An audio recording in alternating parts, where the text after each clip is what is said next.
68টি আসনে বিপুল ভোটের ব্যবধানে জয়লাভ করেছি। তার মানে আমাদের আন্দোলনকে দেশের জনগণ সমর্থন করেছে। তাই বর্তমান সরকারকে বলতে চাই, আপনারা জীবননগরের হাফিজুর রহমান ভাইকে হত্যা করেছেন। তার বড় ভাই হাফিজুর রহমান আজকে জীবন সায়নে যে কোনো মুহূর্তে বলা যায় না সে বাঁচবে কি বাঁচবে না।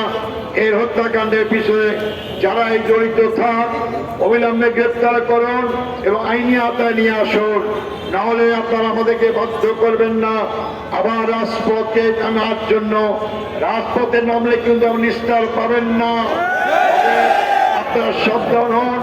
আমরা আমাদের উপরে আমাদের বিরোধী নেতা জামাত ইসলামীর আমির ডাক্তার শফিকুর রহমান বলেছেন, নির্বাচন মেনে নেওয়ার সাথে সাথে আমরা অতীতের মতো বিরোধী দলের ভূমিকা পালন করব না।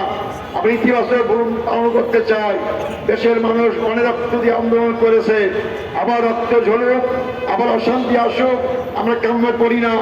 আমরা সরকারের ভালো কাজের প্রশংসা করব, অন্যায় প্রতিবাদ করব, জনগণকে সাথে নিয়ে রাজপথে এবং সংসদে। তাই আমি সরকারের কাছে আবেদন জানাবো, দাবি জানাবো, অবিলম্বে শুধু হাফিজ রহমানের হত্যাকারীরা বিচারের আওতায় শুধু নয়, আপনার এরপর আর একটি দলের জন্য কোনো হত্যাকাণ্ড না ঘটে তার ব্যবস্থা করুন।